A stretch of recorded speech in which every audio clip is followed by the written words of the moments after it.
Hello and welcome to the Story Behind the Stories, your weekly look at the pages of the Neepawa Banner Press.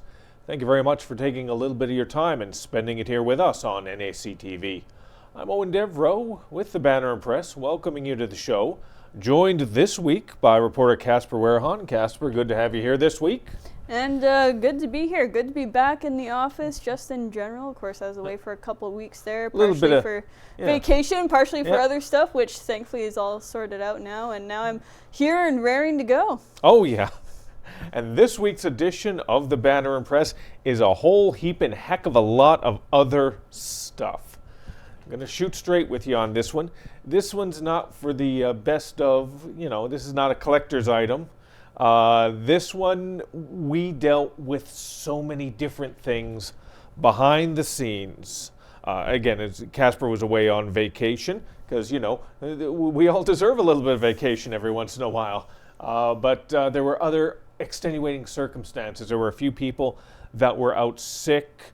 There were a few people, and I'm not going to delve into it, it's not mine to delve into, that had personal issues they had to deal with, family-related things like that. It was, in the most realist sense, a real skeleton crew for the Banner and Press for an extended period of time. But that's just the reality of it sometimes. When you're a small-town business, you only have, you're not a mega corporation where you have tens of hundreds of people involved and can sort of step in and you got 3 people doing the same job. No, in a smaller business like this, you notice sort of when people are away. And again, when one person's away, you can handle that. That's no issue whatsoever. But when you have 2 people away, you do start to notice it. When you have 3 people away, that's when you really start to notice it.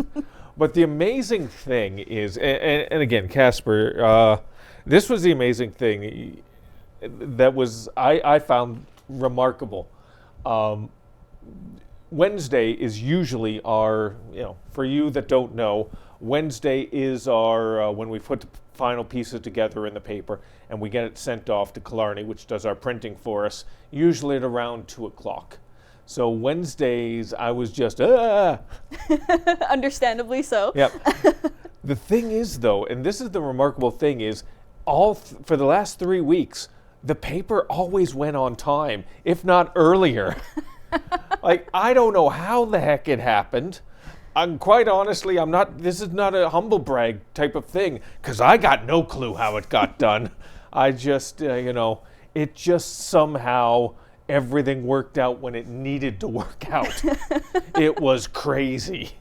Pulled up the bootstraps, he blacked out, and it's like, the paper's gone. Okay. man, it's Thursday, and I have 3 stories written. How did that happen? Wow. Okay. But no, you did do a fantastic job with the paper, especially under the circumstances, for sure. Again, that's one of those things, though, that even though we had people out, there's still people that were working, Diane, from home, because if you watch the show on a consistent basis, I stay away from the ad portion of it as much as possible. I don't do any of the building, the assembling of the ads, the assembly of the classifieds. That's all down to Diane Warner, and she does a tremendous job of it. And so I focus on the news portion. Last week was a really good one. I had about 6 or 7 articles in there, or pictures, or things like that. I was on a pretty good roll. This week, not so much. Not so much at all. But we still came through with a decent paper and with some decent content. First and foremost of which is the one we have on our front page. And this one, in actuality, came through for us Wednesday morning. We had other plans for the front page. Some of the stories I'd written, there was no visually interesting aspect to them. So that's the big part of a front page. You got to have that visual, sort of grabby, sort of attention-seeking type of thing in there. Whether it's just a picture or whether it's an important news story, you need that visual to go along with it now. So we had something set up, and then Wednesday morning we got an email. Ken Waddell actually, in actuality, received the email forwarded the information to me, and it's some great information that we're able now to share with you. And it's in regard to the official location of Neepawa's new technical vocational high school that was announced earlier in the year. It is going to be going where we all, in essence, thought it was going to be going, right near our new health center, our new hospital in that area. Now, maybe a lot of people thought that that was a foregone conclusion, and you're wondering to yourself, what's the big deal? It was going to go there anyway. No, never think a deal is done until it's done, until all the signatures are on the paper, the I's are dotted, the T's are crossed, because there was certain uncertainties behind the scenes on this. You can't take it for granted that it's going to go through as you expect it to. But in this case, very fortuitously and fortunately, that's the way it did play out. And it's in my estimation, Casper, I think it's a perfect location for it, because not only is there space for them to be able to do it there and put a building of that size there, but also they've got the infrastructure in place now in terms of water, sewer, and those types of things. Yeah, absolutely. It seems to be really just the perfect spot for it to, as you said, they have the water and sewer in there already. And space. I mean, this is going to be a big facility, much like the hospital is growing to be, as planned. So, and I mean, it's always nice to have that sort of facility close to each other. You know, things happen depending what you're doing. Yeah, I don't know. It just seems like the perfect spot for it. And again, the important thing about it as well is the development of the entire area. We talked about the health center, which is making some tremendous progress. You can just sort of drive by it and see it's really coming along quite quickly in terms of the exterior structure of it. Obviously, there's going to be a lot of time and effort put together towards the interior of it. These are the types of things we won't be able to see, but it's very important technical aspects that are going to be going on over the next year or so. But and again, with the hospital, it's not just going to be an open field with a hospital and school there. Ultimately, the plan will be, I would imagine, will be to have housing out there, a large contingent of suburban homes out there, because we are, as a community, we're definitely still growing. I don't know what our official number is. The last census had us at, if I remember correctly, I think it was about 6,500 or something like that, 6,600, and we got to be close to 7,000 by now, I'd imagine. So we have to be ready for this, and the town of Neepawa has done a very good job putting in the infrastructure. Doing it along the CN property is a great example of that. Now doing it along the town's east end to sort of facilitate this type of growth that we're going to need, and definitely will likely need for the next few years. So very appreciative that this information was forwarded to us, that we were kept in the loop on this.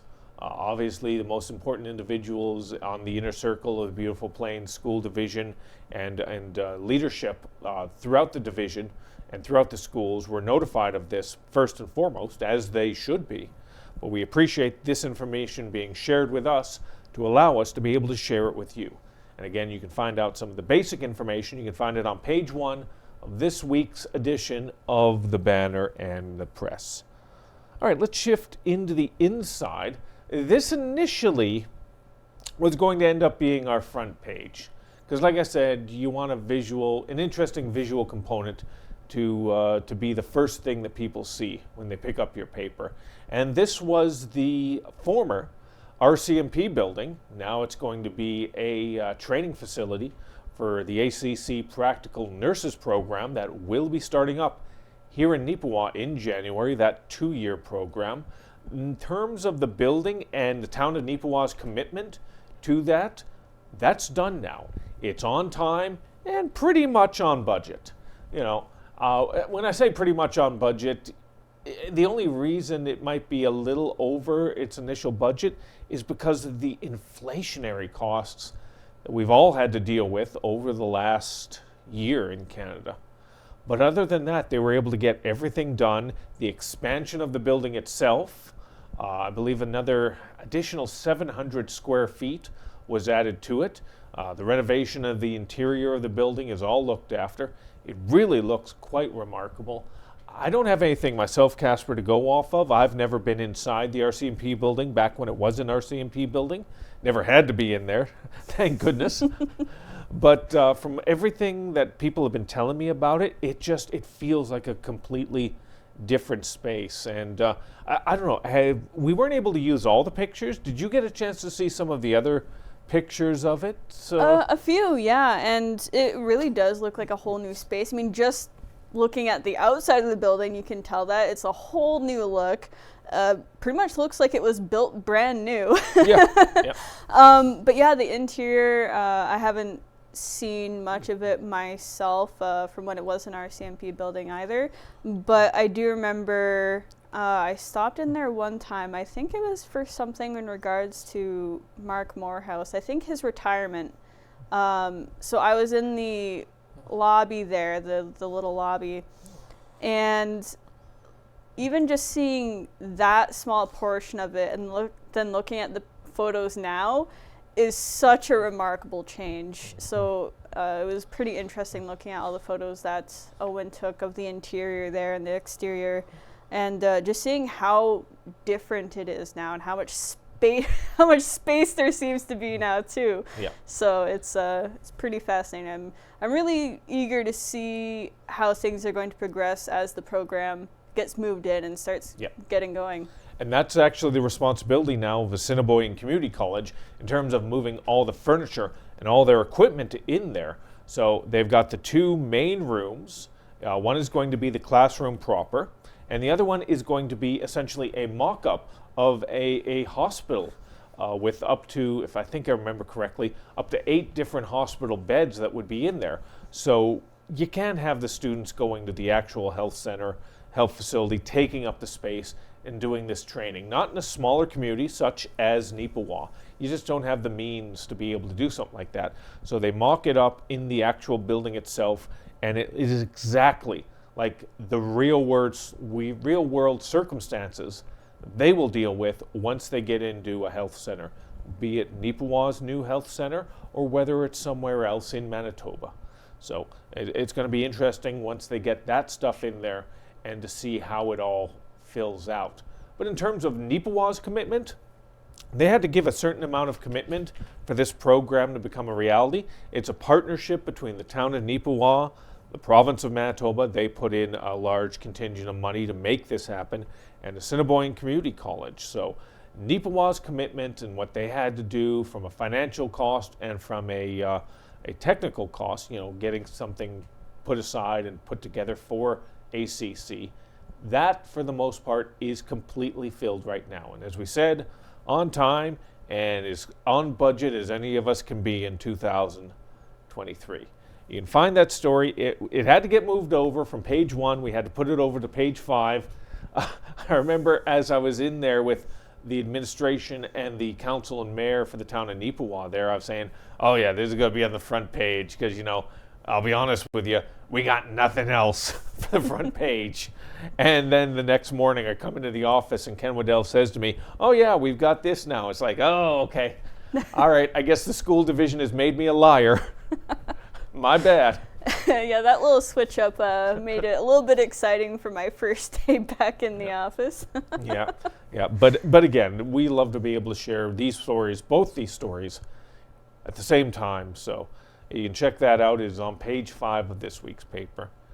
I've made reference a couple times here talking about the ACC building and the costs associated with it. And I've made reference a couple times to the rate of inflation that all of us Canadians have been dealing with. And part of that, and I don't want to turn this political, I don't want to turn this overly political, part of that has to do with the carbon tax that we have been dealing with. The federal government put in the carbon tax, essentially trying to wean a lot of businesses and individuals off the excess use of fossil fuels, of these types of things. And again, I mean, the concept is extremely commendable, and it's it is the right thing to do moving forward. The execution, and again, this is my opinion, not the opinion of NACTV, not the Banner of Press, has been less than excellent, though. Especially the timing of it. There's been a lot of people who have noticed everything costs a little bit more. But this very much specifically impacts them on heating their homes and fueling their vehicles, because this carbon tax definitely directly affects those aspects of our daily lives. It's probably a little bit easier for people in a place like British Columbia or the Maritimes to maybe deal with the heating of the homes, but here in Manitoba and Saskatchewan, maybe not so much. And maybe it's a little easier for people to be able to use different means of transportation in communities like Toronto and Vancouver.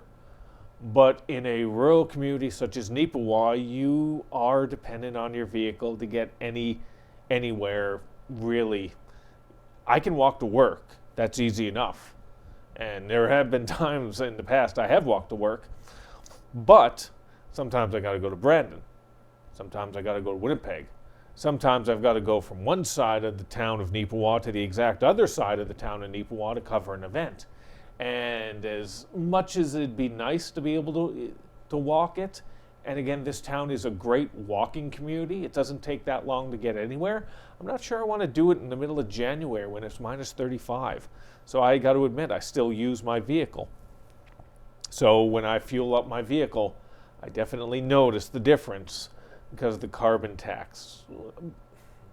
But, like I said, it's a necessary thing. I do think we do need to move past fossil fuels as best we can. But I'm not sure if this is as best we can right now. And we have an interview, and you can actually find that interview. It was Don Walmsley who did an interview right here on NACTV, an episode of Coffee Chat with Dan Mazer. And Dan talked about this for a portion of it. If you want to find it directly from the source, you got to check your local listings for Coffee Chat, see if it's coming up again. It has run, I'm sure, already on NACTV, but you'll have to check it out to see if it comes up again. And he talks about it, and he talks about the swaying tide of public opinion towards the carbon tax. The last year or so, it's really more and more people are sort of fighting against it. And it's not just people on the right. It's all aspects. They've asked people who have left-leaning affiliations. They've asked people who have central affiliations and right-leaning affiliations. And obviously the percentages are a little different. But for the most part, they all feel like it's not moving in the right direction, and they are feeling the pinch. And Mazer says that they're still working to find a way to make this succeed for Canadians. Because, I don't know, it just... I'm going off on a little bit of a tangent here, but I have noticed last year, Casper, everything costs a little bit more, and you start to feel that pinch. So any little help, I think, does go a long way. Yeah, no, I absolutely agree. It's definitely just another growing cost for everyone, especially at a time that it's already kind of tough to manage costs of the day-to-day food, whatever. And as you said, it's a commendable thing to try and achieve. But it is getting pricey for the everyday individual, and depending where you are, like in Neepawa, we don't really have any other public transport. Yeah, we have a very walkable community, but sometimes, like for us, as Eoin mentioned, we need to get from point A to point B really quick because we're covering an event, we're covering a story. So we don't always have the option of walking to those destinations, even though maybe we want to. Because we're not a larger city. We don't have buses or trains and what have you. And yeah, sometimes we need to go to other towns, other cities. So it's not really an available option. And this might just be my memory not serving me well either, but one thing I'd like to know about the carbon tax as well is the money that is being collected being used for any programs or initiatives to actually further the cause? That's part of the frustrating part of it as well, because where the money is actually going for the longest time has not been clear, because the federal government hasn't really chosen to make it that clear. That's part of the frustration a lot of people are feeling as well. But this thing here, and I'll read this off in the article just to make sure I get it 100% correct. If all this was working, I think a lot more people would be more willing to sort of give to the greater good. But according to the Federal Commissioner of the Environment and Sustainable Development, this is a third party. They work with the government no matter whom the ruling party is. They are a separate entity, though, with no political agenda behind them. They have indicated that even with the carbon tax in place, the federal government will still fail to reach its goal of reducing carbon emissions by at least 40% below their 2005 levels by the year 2030. Something they said they would do, something they said they would achieve. If we were going to actually hit the benchmarks we were supposed to be hitting, I think a lot more people would be happy to give up a little bit extra, but we're not.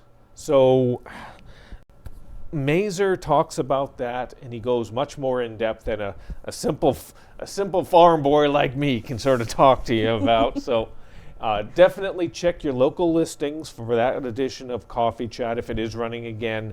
And if not, you can find a little bit of information. You can find it on page 6 of this week's edition of the Banner Press. And I'm sure this is something we will be talking about many other times over 2024. Let's get a little more lighthearted. Well, we talked about how we were a little short-staffed last week, many people out due to extenuating circumstances, but the timing on this was relatively perfect because we had a young man in here, and I apologize if I mispronounced the name, Renzel Santos, a student here at NACI, came in and was shadowing Ken Waddell and talking about the newspaper business. And Ken had him put him to work, doing a couple different stories and going and covering a couple different things. So he did a story we've done before on, I keep wanting to say Hoop and Holler because of my Portage La Prairie history, but no, Hidden Hollow.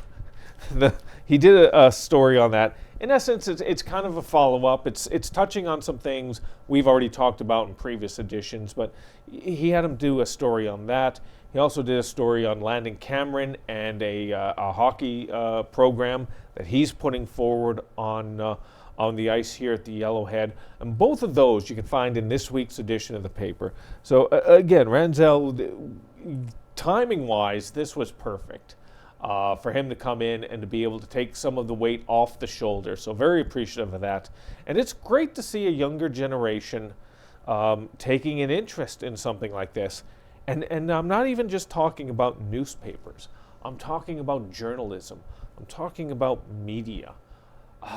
Media, really the last year, 2 years, 3 years, has really taken it on the chin. Part of it is rightfully so. I've made my opinions on what I call corporate media very clear over the years, and what their agendas are and what their agendas aren't. But there's other media, independent media, community newspapers, community radio stations that are trying to do the right thing and trying to share the information with the local populace. But unfortunately, from time to time, we get sucked into that as well. And it's nice to see a younger generation individual sort of see the value in sharing in these types of bits of information in this way. So more power to you, Renzel. So, and best of luck in whatever endeavors you move on forward on that. Well, this is pretty much all I got to say on that, unless there's anything, you had to say. Again, you're a younger generation as well, and you've been doing this media thing for a while. Well, no, that's essentially it. And I mean, writing is a very flexible skill. Like when I went to college, I wasn't doing like journalism writing. I was doing other types of writing, and I've done some creative writing in the past, and so it was a little bit of a switch coming to news from that perspective, but it sort of just eased into it pretty smoothly, and no, there's a lot of opportunities that you can take up in regards to that, and I feel like news also gives you some unique opportunities to take a look at. You get to learn about a bunch of different things, make some new acquaintances, go out to a whole bunch of different activities that maybe you didn't know about before, learn about new communities, about things happening in the communities. It really just has such a diverse quality to it, I feel. That's right.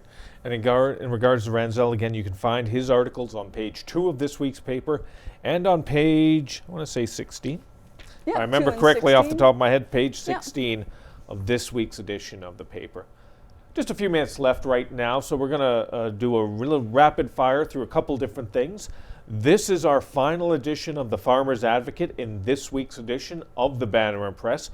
Ken Waddell has a story in there about watershed's history in Manitoba, the significance of it. He did a lot of research on that. He very much wanted to be able to share that with you in this week's paper, so you can find that on the pages of the Farmer's Advocate, and as well a story from Farm Credit Canada talking about expectations for equipment sales for farms in 2024. They think for the early portion of the year there's going to be a noticeable and notable slowdown in terms of these types of purchases. They feel like a lot of farms are going to be a little wary to make these big ticket purchases, and they are big ticket, most definitely. Like buying a house, big ticket types of things. And as we talked about with inflation and the things that are going on, we don't really blame them on that. So if you want to find out a little bit more, the Farm Credit article is in this week's edition of the Banner Press. Just a few minutes left, so we're going to close out with a little bit of sports. Neepawa Titans have been on a bit of a hot streak as of late. It's great to see they had won 3 straight games. Just after our publication deadline, they played a game in Niverville, ended up losing that one 3-2, if I remember correctly, in regulation. But before that, they had really had the Niverville Nighthawks number, beating them in 2 of their last 3 games, as well as blanking the Selkirk Steelers 6-0. And I gotta say, quite honestly, the 2 games I watched here, the game against Selkirk and the game against Niverville, which you can find right here on NAC TV. If you weren't able to be there in attendance, check your local listings and see if you can catch a replay of that game. Both games, they really just were on a whole different level. It was something remarkable to see them play so well and so well as a team. And hopefully that's something that's going to be able to continue to move forward for the rest of the season. So again, you can check that out on the sports page of this week's Banner Press. Well, that pretty much wraps it up. There's 1 or 2 other things in this week's paper that you can check out, but that's why you got to pick up a copy of it, either in Neepawa or surrounding communities, all the way into Brandon even. And if you can't, you can always find it. Where can you find it, Casper? I'm going to toss it to you this week. Well, you can find it online at mywestman.ca. Oh, you even went with the radio voice. I like that. That's right. mywestman.ca. And if you have any story suggestions, they're always appreciated. You can get in touch with us at news@neepawabanner.com, or you can get in touch with us at 476-3401, the number we can be reached at. If you have any story ideas or suggestions or anything on the go, always appreciate it. So that about closes it out. Again, Casper, good to have you back in. Hopefully you're all rested and relaxed and ready to go for the stress of Christmas now. Absolutely. I'm gearing up for it. Holy cow, it's going to be a month. And thank you as always as well. We appreciate your time and your support right here on NAC TV and the story behind the stories. Have yourself another fantastic week.